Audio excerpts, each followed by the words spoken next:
This program is brought to you by thepodcastfactory.com.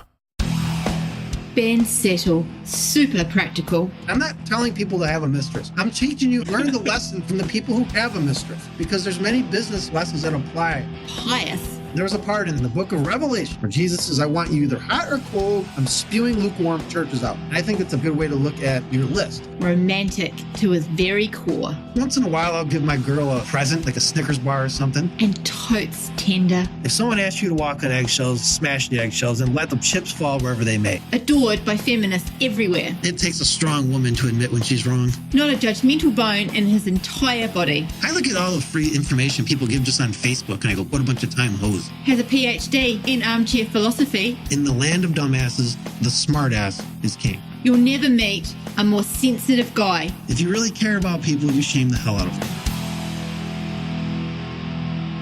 This is Ben Settle of the bensettle.com podcast, the 99th episode. I am flying solo today. There's no producer Jonathan with me. I was going to say in the studio, but we don't actually work in the same studio. His studio is 10,000 miles away from mine. That is the magic of the show we create. But I'm flying solo today because originally, if you heard the last episode, I ended with a teaser that this episode is going to be about the only two podcasts I listen to. And I was going to go into a whole bunch of stuff about these two podcasts and all the business lessons you can extract from them and all that. But I'm putting that on hold until another time. Because we record these months in advance, as I've mentioned many times on the show. And I have come to a conclusion about a month or so ago that I actually want to end the bensettle.com podcast. So now there's many reasons for this I will get into, but I thought it'd be fitting if I ended it on the 100th episode, which you've already recorded, by the way. In fact, some people were on it. It was a live Q&A. We used video. I think Jonathan set us up with Zoom, and it was Q&A and video, and I'll get into why that's important in a second, but that's how we did it. That's going to stay. But I wanted to do this episode, so take time in this episode to explain what I have planned for the next thing I am going to. I'm not, just because I'm not going to have the bensettle.com podcast or a podcast doesn't mean I'm not going to do something else. Something I believe will be much more valuable for you as a listener, and even more importantly, more profitable for me. And well, we'll see. Definitely be more valuable for you though. But there's no problem with Jonathan or anything like that. In fact, I will take this time right now that if you ever need your podcast published by someone who will show up and talk and he takes care of everything, cannot go wrong with the podcastfactory.com and Mr. Jonathan Rivera and his excellent team. I just cannot say enough good things about these guys and gals, because I know Cupcake, his wife, is a big part of it, and they just take care of you. There's nothing I've ever had a problem with, ever, and not a single time. So I recommend them a lot. So it's not Jonathan's fault. As much as I'd like to blame Jonathan, I'm not going to. It's just I came to the point where I realized this isn't really, it's not fun for me anymore. It's almost become a chore. It's become something I have to show up to and all of this, and I just don't want to do it. I want to do something a little more random, which is weird for me because I'm usually not like that. I actually usually like rigid schedules and all that. It's just how it is. But when it comes to this, I don't. In fact, and I'm finding that it's not, I kind of miss out on timely events because we do record these in advance. And that's not the main reason, but that was another kind of reason. I want to be able to do something that's more up to date, more real time, so I can jump on current events and things that happen or whatever as they go. And I can't do that with this podcast. But mostly it's just that I'm kind of bored with it. It's just, it's still fun to do it. I still like talking to Jonathan, but basically the routine is once a month we get together. I'm in my office studio. He's in his office studio, and we would record 4 or 5 episodes, and we would always be 3 or 4 months ahead. That's why, I record these things ahead. But, there's going to come a point where I'm going to just start repeating myself. And, which is fine. Repetition can be very valuable, actually. It can be a very good way to learn. But it's not always the most interesting thing to do as far as podcasting and audio. So I just decided I don't want to do it anymore. And I told Jonathan, he was perfectly cool with it and understood it. This is actually the second podcast I've done with him. The first podcast, the Antipreneur Show, lasted a little over 2 years. And then I ended that and then 6 months later, I started this new one. That one was becoming a little bit too much hard teaching. Like there's too much valuable stuff in there, to be giving away for free. And that's why I wanted to do the bensettle.com show, which was more conceptual, more strategy, less tactics, more ideas, more deep thinking, hopefully. That's for you guys to decide.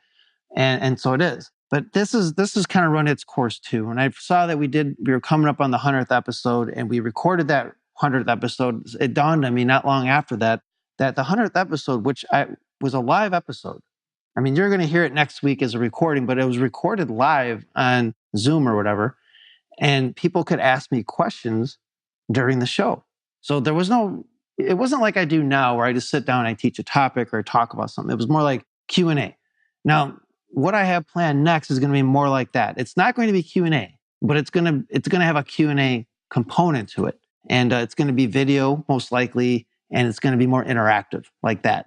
I'm still going to do kind of what I did with this show, but it's going to be a little more timely. It's not something I'm going to do every Sunday like clockwork. It'll be just something I decide to do when I do it. And it'll be a little bit more fresh like that. And I want to try this. It's going to be an experiment for me, and I don't even know how long that'll last. This podcast lasted almost 2 years. The last one lasted a little more than 2 years. Who knows how long the next one will last? The next thing, I'm not even going to call it a podcast because it's not going to be on iTunes. So if that's something that you were looking forward to, unless I have some change of heart, I don't really want to be on platforms that can easily kick me off.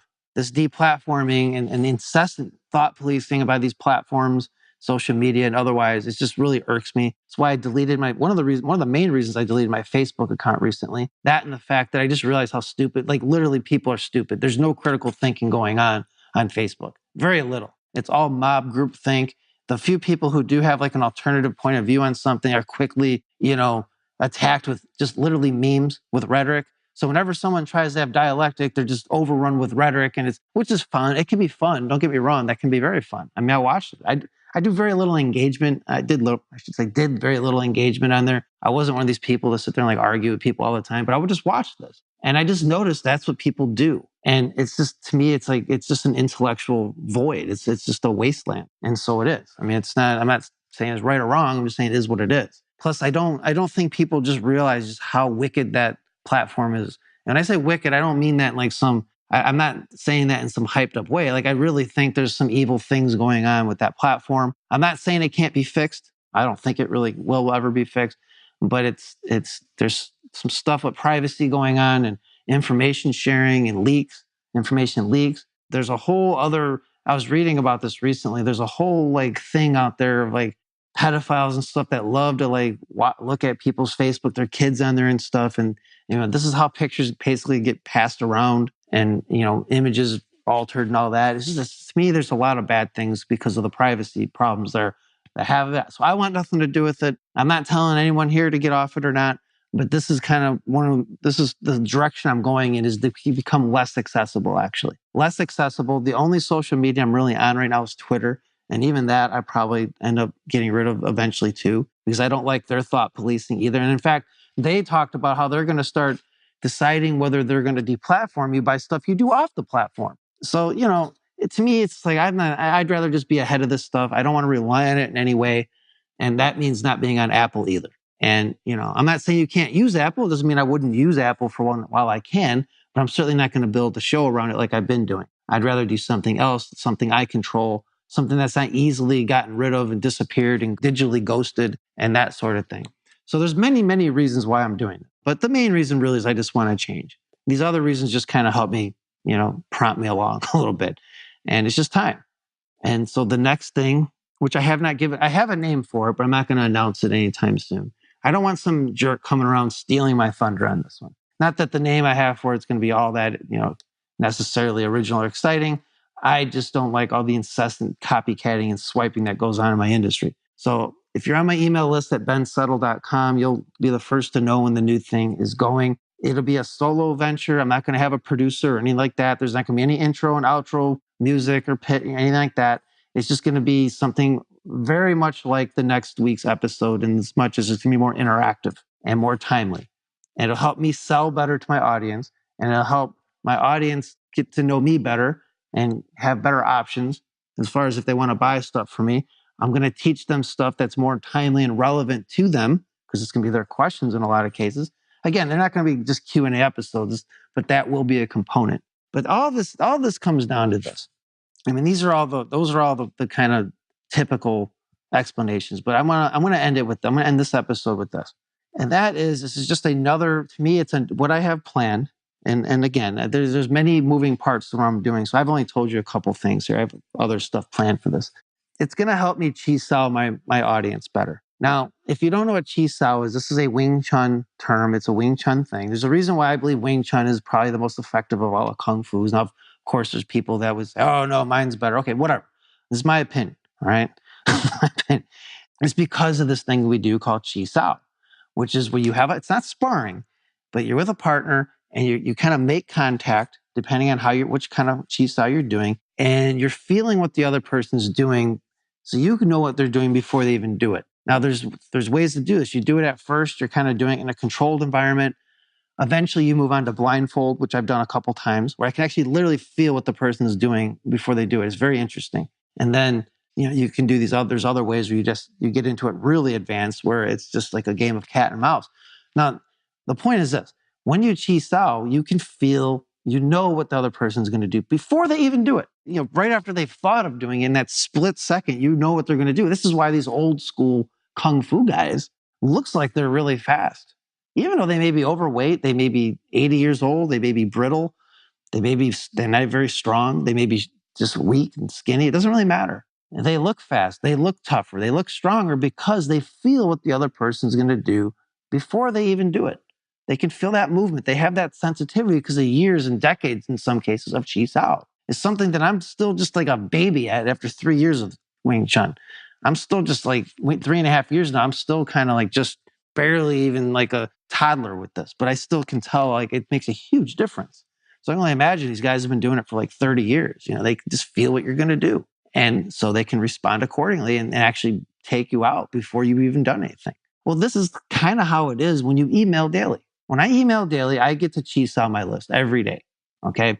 Put it this way. I've never really had a product launch that I thought was going to fail. And I haven't really had one that's failed. I've never really done an affiliate offer, except maybe once, I think I did. This is many years ago, that this didn't do better than I thought.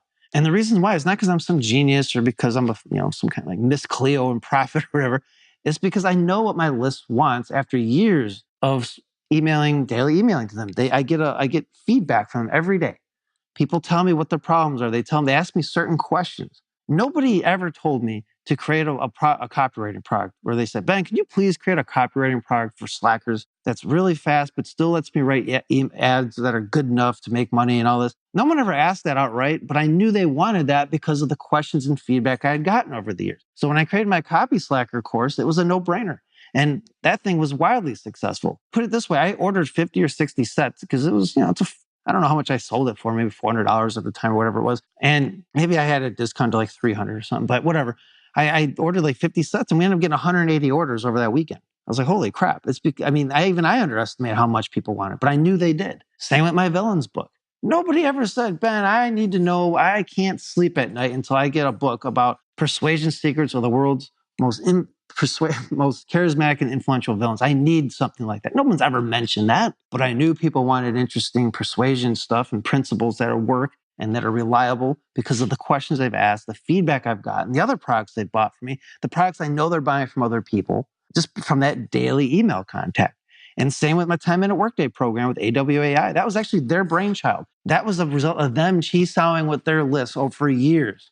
I think they've been around since the 90s or something. And they knew that they came to me with this, and they knew it was their concept, their vision. They knew that thing was going to be a big seller. And not only was it a big seller, but I'm pretty sure, if I remember correctly, it was the biggest launch they ever had at the time. Maybe they've launched something better since then. But that gives you an idea of how powerful. They just knew it. No, I don't think anyone ever asked them either. Can you show me how to have a 10-minute workday? It's just something that they knew. And they brought it to me and we did it. And it's been wildly successful. This is what chi saoing does. You know what they want before they do. And daily email lets you do that. But there's limits to this. I realized this when we did the 100th podcast episode, which again, we recorded live, but it's going to be placed so you can see it on my site and on iTunes and all that next week. I realized that I could chi sao a lot better. In addition to the daily emails, I can chi sao a ton better by doing a kind of live interactive type thing. But I'm not going to do it every week. It's not going to be something like come every Sunday, we're going to do this. It's going to be whenever I just want to do it, basically. And I'm probably going to give people much warning. They'll just get an email, say it's up. I haven't decided yet if I'm going to even let it be a replay. There's a very good chance that if you don't see it live, you're never going to see it again unless it's part of a paid product or it'll be packaged as a bonus for something. I don't know that for a fact. And I know there's people listening to this who live in like New Zealand or something who are not up when I'm up. And so I haven't made a final decision on that. But you never know what you're going to get. I want people to be trained to expect the unexpected and to always be checking their emails. I have too many people on my list that think that they have all the time in the world to take advantage of offers. And they get mad at me when I only let something be an offer for like a day or two. And I say, look, you need to be checking my emails. I don't care what you do with everyone else's emails, but mine need to be checked regularly. And so I may very well be doing that. Right now, I'm just brain farting, by the way. None of this is set in stone. I'm still putting this all together. I have a very, very solid vision of what I want to do. It's not going to be anything. And please, for God's sakes, for both of our sakes, don't send me your ideas and suggestions. I don't want them. In fact, if you send me a suggestion, I'm more likely to not do it. And if you don't believe me, ask my woman, Stephanie Arroyo. Okay, ask her. She'll tell you. She goes, Ben, I know that the best way to get you to not do something is to suggest you do it. Okay, this is not, I work solo. I think solo. I don't like other people's prattling on opinion, like ideas interfere with mine. I just don't. I have a very set way of doing things. So please, I'm asking you now, if you do, I'm just going to ignore you. And then you're going to act all butthurt and rejected. And you should be, because I am rejecting you. I don't want any ideas. This is something I've got 95% figured out. I'm just putting together the other 5. I only say that to save your time, okay? Because people like to give me their like unsolicited opinions, and I don't think anyone's ever given me an unsolicited opinion that I actually used. And if I did, it didn't work out very well because you don't know my business, you don't know what my plans are. You just know what you know, and that's fine. You do you. I'll do me. In fact, there's only one time I can remember where somebody gave me an idea that I used, and it wasn't business related. It was when I first started emailing a lot. This was about 10 years ago. In fact, it was almost exactly 10 years ago. I remember this because I was still playing around with how I email now. And I was doing a lot of politics back then because I thought it was amusing to get reactions from people. But eventually it started to get, you could tell that it was getting a little too political. And this guy, he emailed me in and he goes, Ben, you should just stay away from the news. It's very toxic. He wasn't even giving me like, business advice. He goes, I just want you to know the business, this stuff you're talking about the news is very toxic. The media is very toxic. And I thought my first reaction was, this guy's right. so I went on like a news fast for a month and I felt so good. And now I really don't even watch the news. And so other than that, I reject other people. I don't want anyone's ideas. So I just putting that out there for you. That's just how I work. I come in, I do what I do because that's what I want to do. It's very, if you want to know what my attitude is, there's a clip of Howard Stern lecturing one of his listeners on this many years ago. You can easily find it on like SoundCloud or something. And this guy calls in trying to give his ideas, to help make his community better. And he just stops him. He says, look, I don't really care what you think. Like, I didn't get where I am because listening to you. I got here, I do me, I came in, I do what I do. It's my show. This is how I do things. If I listened to you, I wouldn't even be where I'm at right now. And that's my advice. And by the way, this is advice to you too. If you're an emailer, don't let your list steer your ship, or they will run it up on the rocks with other little ideas. Unless somebody's achieved what you want to achieve and you are asking them, you're coming to them for advice, that's the only time. And especially if you're paying for it, that's like the best type of advice to get. Go to people who've already achieved what you want. I was just listening to, this is weird. This is going way off tangent, by the way. But I was just listening to this really old recording I got as a bonus when I bought John Carlton's Kick-Ass Copywriting Secrets of a Marketing Rebel product back in 2002, I believe. Or maybe it was early 2003. It was one of the first, it was like the first major purchase I had in copywriting. And one of the bonuses was called the Scuttlebutt tapes. It was the first Scuttlebutt tape. He did like 12 or 13 of them. And it was a recording of him and the late, great Gary Halbert talking about the go-to guy. I still listen to this thing regularly 16 years later. It's funny because I've been listening to it over and over lately. There's just information in it that's just very relevant to me right now. And Gary Halbert was talking about this too. He goes, there was a time he was going to start, when he first started to put seminars on, he said he had this copywriter, this guy, somehow like he managed to get Gary to barter a free seat at his seminar in exchange for a critique of his seminar, of how he did his speaking. And it was like, he said it was like worthless. Because the guy had never really done anything that he was telling Gary to do. But then there's this other guy that Gary didn't like at all. In fact, Gary hated this guy, apparently. But he was really good at doing seminars. And even though he didn't like this guy, he went to him and paid him money. And he said, that was the best advice I ever got. He goes, it didn't matter if I liked the guy or not. He goes, hey, this guy had the stones to go out there and do this. And so I'm going to get information. I'm going to get my advice from him. Anyway, I don't know where I'm going with all this. This is your typical rambling even more than I usually do in these shows. Maybe this is why I probably should have a producer, Jonathan, but I'm not going to with the new thing. So don't even, that's another thing. There's going to be people, I already can see it. There are going to be people who volunteer to be on the show. I don't want anyone on the show. There will be no guests on the show, just like there were no guests on the bensettle.com show. There'll be no co-hosts, none of that. I like to fly solo. The longer I'm in business, the more I realize that I am a solo guy. I am a lone wolf, and that's for better or worse. That's just how I work the best. How I enjoy business. And it's nothing against anyone else, but that's just how it is. So anyway, to wrap this up, the next episode, there's the 100th episode. It's going to be, that is more like what my next thing is going to be. Not exactly. It's going to be certainly much different than that, but that's the direction we're going in. I think the 100th episode of the bensettle.com podcast is probably the most valuable one I ever did. I dropped a lot of really good stuff in there. I go back and think, man, I wish I could just not put this up and just charge for it. But I'm not going to do that. I'm going to do this. I'm just going to leave it up there for now, at least. Again, I may not let all these stay up forever. I have all these podcasts on my site right now for free, but I may be taking them all down next year. I don't know yet, but you should expect that I do and act accordingly. And that's that. So that's it for this show. I will see you next week. I hope you enjoy it as much as I enjoyed doing it. And since the end of the next show isn't going to give a formal goodbye, because when I recorded, I didn't even know I wanted to end this show. I'm just going to do it now. It's been an absolute pleasure talking to you guys and gals, boys and ghouls. I've enjoyed it. I've enjoyed hearing back from you guys when, just when there's certain episodes you've liked or whatever. It's actually helped me go in certain directions. I appreciate it. And that's it. And when I do this new thing, I hope that you'll enjoy it as much as I do. And we'll see what happens. So until next time, signing off. You've been listening to the bensettle.com podcast. To download yourself a free issue of Ben's prestigious $97 per month email players newsletter, which is going to show you 24 ways to write emails people eagerly read, click, and buy from, head on over to www.bensettle.com. Well, off you go. You know it makes sense. This is the podcastfactory.com.